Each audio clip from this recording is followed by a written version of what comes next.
¿Alguna vez te has preguntado por qué a las personas buenas les ocurren cosas malas? Hoy, te invito a emprender un viaje fascinante para explorar uno de los grandes misterios de la humanidad, a través de la enigmática historia de Job. Una historia que atraviesa la fe, la desesperación y la eterna búsqueda de justicia. Pero espera. ¿Y si te dijera que este antiguo relato tiene respuestas sorprendentes para los dilemas que enfrentamos hoy? Prepárate para cuestionar todo lo que creías saber sobre el sufrimiento, la fe y la justicia divina. No te pierdas ni un instante de este revelador viaje. En el libro de Job, encontramos a un hombre próspero llamado Job, que vivía en la región de Uz. Era dueño de una familia numerosa y de una gran cantidad de rebaños. Era íntegro, justo y profundamente devoto. Su vida estaba marcada por una estricta disciplina espiritual y una constante búsqueda de agradar a Dios. Según el capítulo 1, versículos del 1 al 5, Job era irreprochable, honesto, temeroso de Dios y apartado del mal. Tenía 7 hijos y 3 hijas, junto con 7,000 ovejas, 3,000 camellos, 500 yuntas de bueyes, 500 asnas y numerosos sirvientes. Era, sin duda, el hombre más respetado de todo el Oriente. Sus hijos solían celebrar banquetes en sus hogares, cada uno en su día, invitando siempre a sus hermanas a compartir comidas y bebidas. Después de cada ciclo de celebraciones, Job realizaba un rito de purificación por ellos. Muy de mañana, ofrecía holocaustos pensando, tal vez mis hijos hayan pecado o maldecido a Dios en su interior. Este era un hábito constante en su vida. Pero entonces, algo sucedió en el plano celestial. En una reunión entre los ángeles y el Señor, apareció también Satanás. Dios le preguntó, ¿de dónde vienes? Satanás respondió, de recorrer la tierra, de andar por ella. Y fue entonces cuando Dios habló de Job. ¿Has considerado a mi siervo Job? No hay otro como él sobre la tierra, un hombre íntegro y recto, temeroso de Dios y apartado del mal.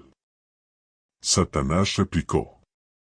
¿Acaso Job teme a Dios sin motivo? ¿No lo has protegido a él, a su casa y todo lo que posee? Has bendecido su trabajo y sus bienes se han multiplicado por toda la tierra. Pero extiende tu mano, quítale todo lo que tiene, y verás cómo te maldice en tu propia cara. Dios aceptó el desafío, permitiéndole a Satanás probar la fidelidad de Job, con una condición, no le quitaría la vida. Y así comenzó la tragedia. Job recibió 4 noticias devastadoras en un solo día. Sus rebaños fueron robados, sus sirvientes asesinados, y sus 10 hijos murieron en un terrible accidente.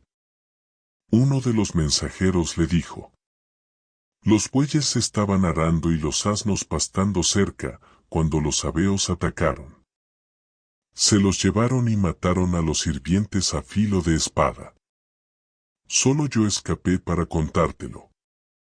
Otro llegó diciendo: cayó fuego de Dios del cielo y quemó las ovejas y a los sirvientes. Solo yo escapé con vida. Mientras el primer mensajero aún hablaba, otro más llegó con más malas noticias. Los caldeos formaron 3 grupos de ataque.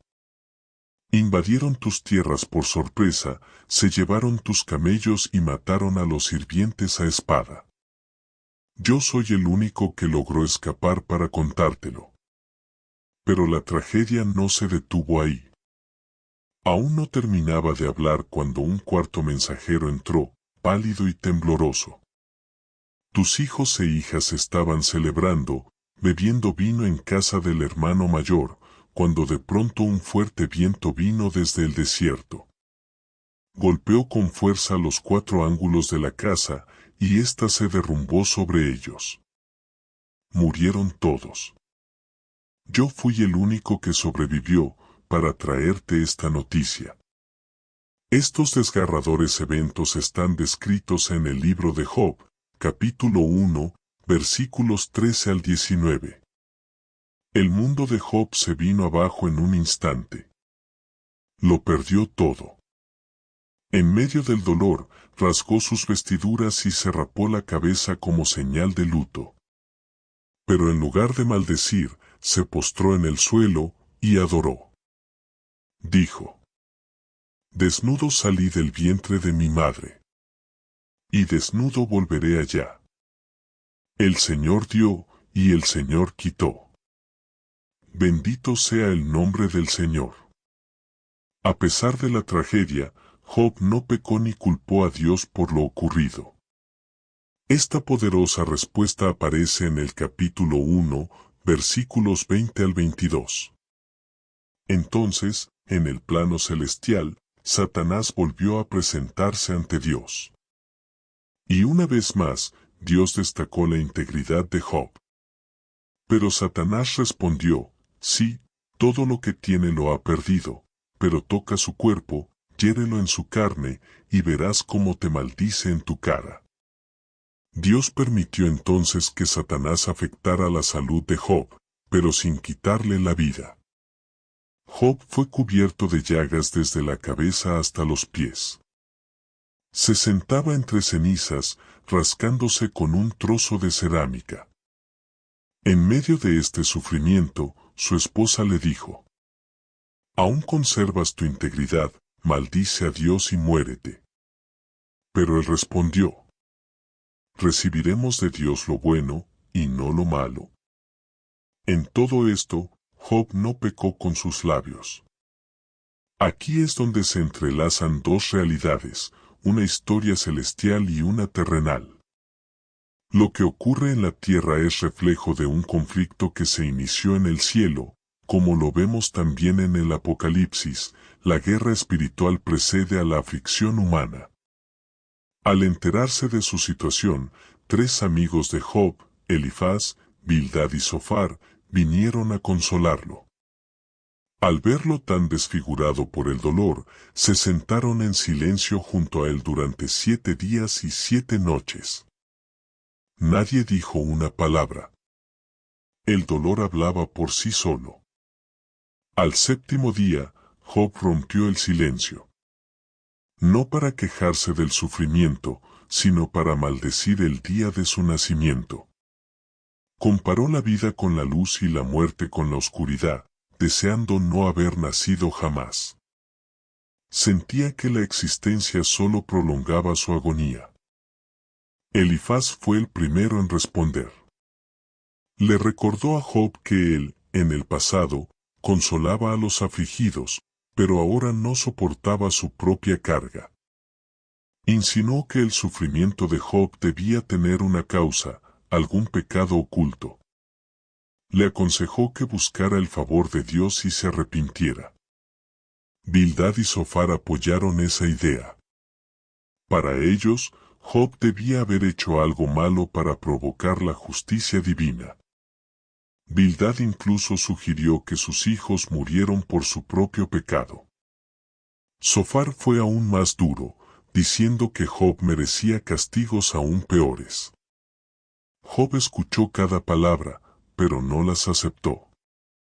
Con el corazón roto y la voz temblorosa, respondió: «Mis oídos han oído todo esto. Y lo comprendo bien. Lo que ustedes saben, también yo lo sé. No soy inferior a ustedes. Pero yo quiero hablar con el Todopoderoso. Quiero presentar mi caso ante Dios. Pero ustedes me calumnian con mentiras. Todos ustedes son médicos inútiles». Estas palabras aparecen en el capítulo 13, versículos del 1 al 4. Job cuestiona algo profundo.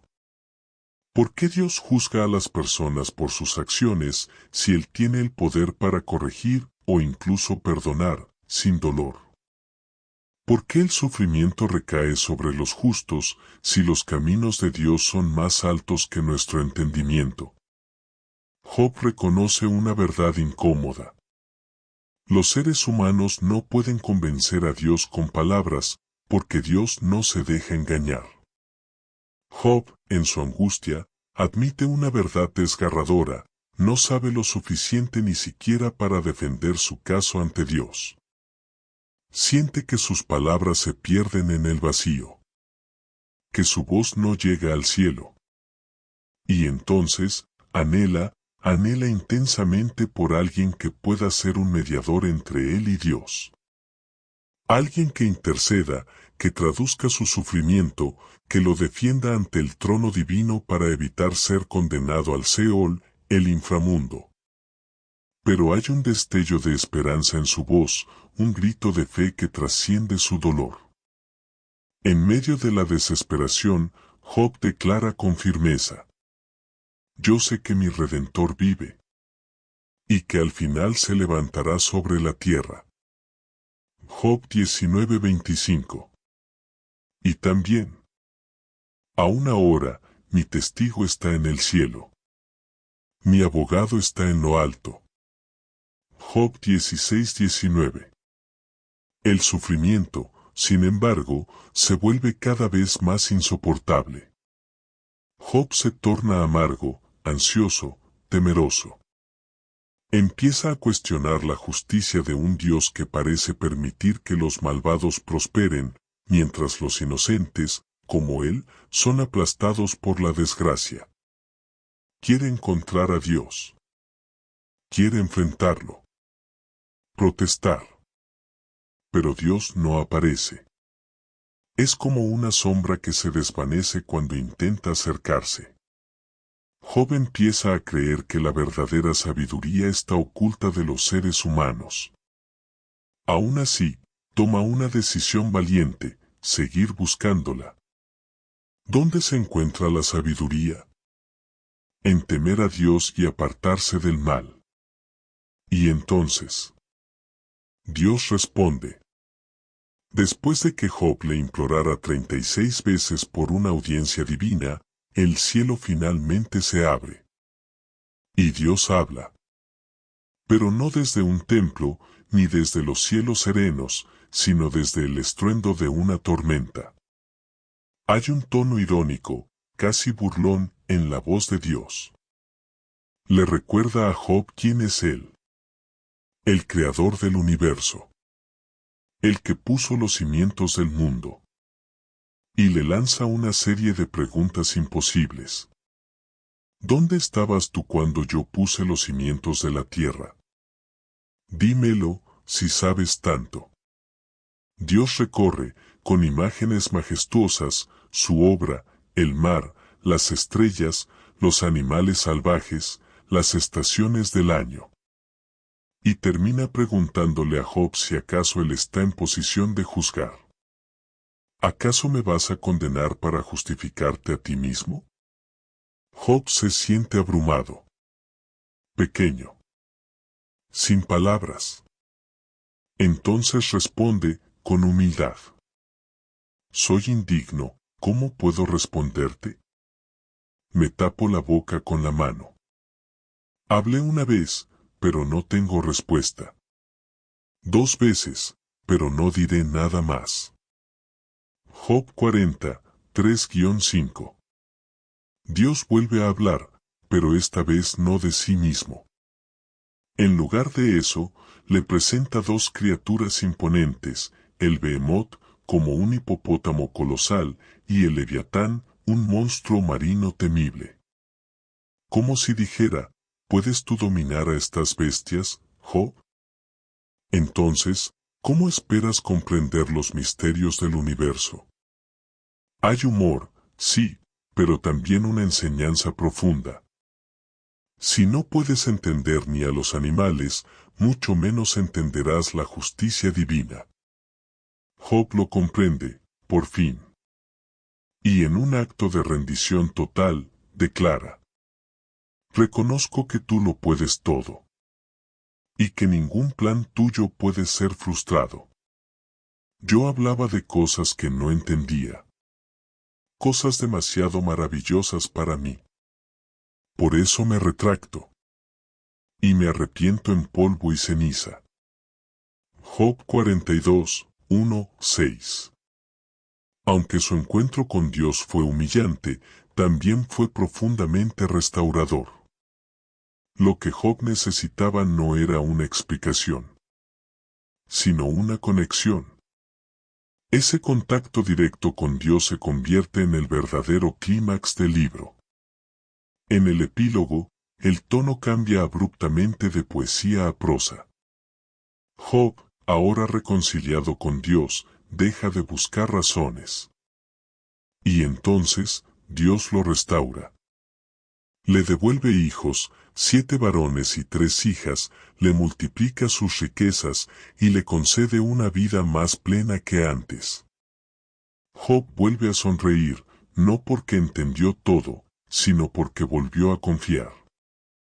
Dios, sin embargo, no olvida lo que dijeron sus amigos. Los reprende duramente, no hablaron con verdad sobre mí como lo hizo mi siervo Job.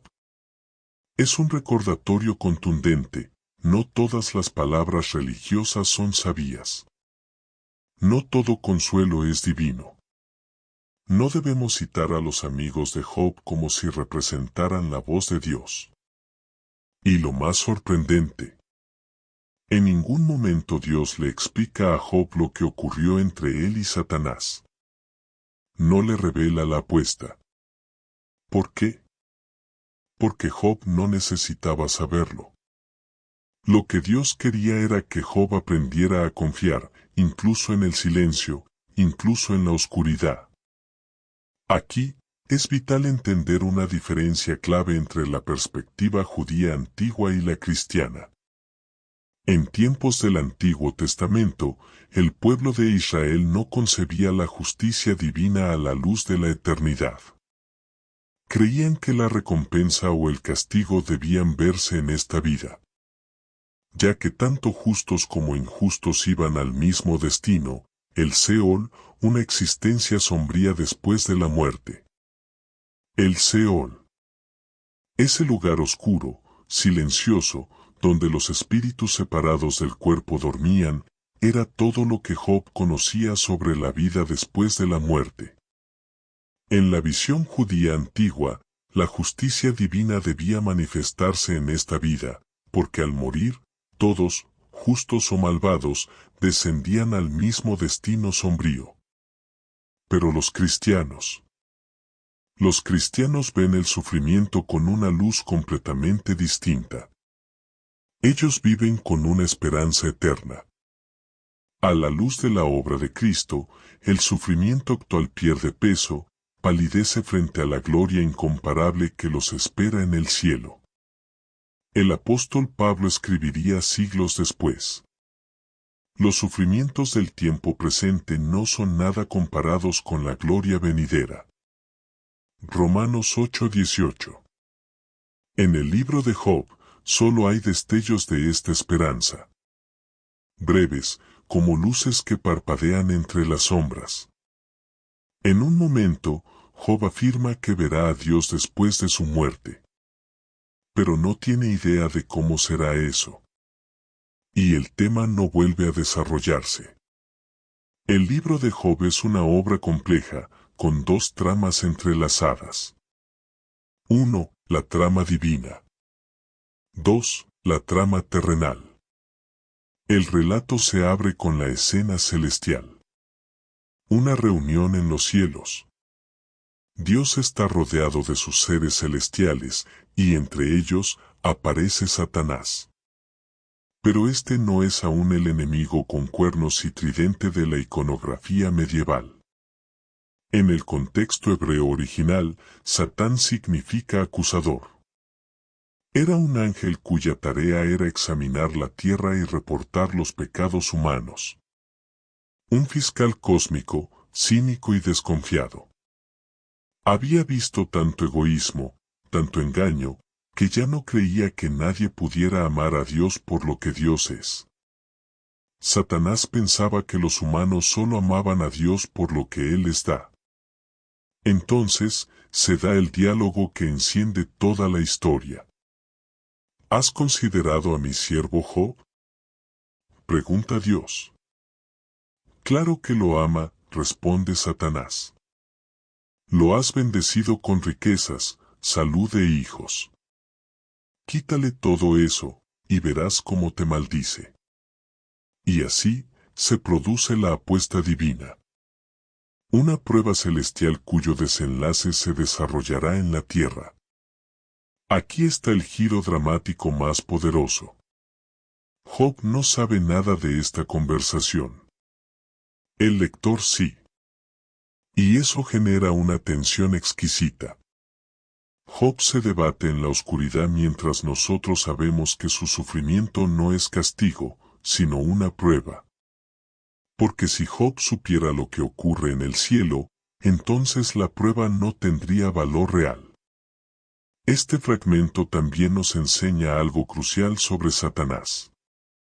No es omnipresente. Tiene que ir y venir por la tierra, como dice el texto. No tiene el poder de Dios, solo opera con lo que Dios le permite. Mientras tanto, en la tierra, se desarrolla la segunda trama. Una conversación intensa entre Job y sus tres amigos. El gran dilema. ¿Por qué sufre Job más que nadie? Los amigos ofrecen una explicación simple, pero equivocada. A. Job debe haber pecado. B. Por eso sufre. Así funciona la justicia de Dios. Pero Job insiste en su inocencia. No porque sea arrogante, sino porque dice la verdad. Este intercambio entre los cuatro hombres ocupa la mayor parte del libro. Y el suspenso crece, porque el lector sabe que Job está diciendo la verdad. Pero también ve cómo lo juzgan, cómo lo acusan, cómo lo entienden mal. Es una experiencia profundamente humana. Ser acusado de algo que no hiciste. Ser incomprendido en medio del dolor. Y tener que defenderte mientras te estás cayendo a pedazos. La estructura del libro nos deja una verdad inquietante. Nadie ve el cuadro completo. Ni Job, ni sus amigos. Solo Dios conoce la totalidad de la historia. Y eso es exactamente lo que pasa con nuestro propio sufrimiento. Queremos explicaciones. Buscamos causas. Pero, ¿podemos seguir creyendo en un Dios bueno cuando todo parece ir mal? El libro de Job responde a esta pregunta. No con una fórmula, sino con una historia. Una historia de fidelidad sin comprensión. De confianza sin respuestas. Y al final, cuando nos preguntamos, ¿cuál fue el mayor dolor de Job? No fueron solo las heridas físicas, aunque lo cubrían de pies a cabeza. Ni siquiera las pérdidas materiales, por devastadoras que fueron. Su mayor dolor fue la humillación total. Job fue aislado. Se volvió un paria social. La comunidad cruzaba la calle para no mirarlo. Se sentaba en un montón de cenizas, al margen del pueblo. Incluso los adolescentes se burlaban de él. Job perdió su dignidad. Y aún así, no perdió su fe. Mentalmente, Job enfrentó un dolor profundo y persistente.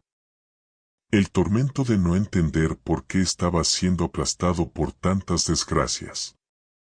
No había pecado oculto. No había culpa escondida.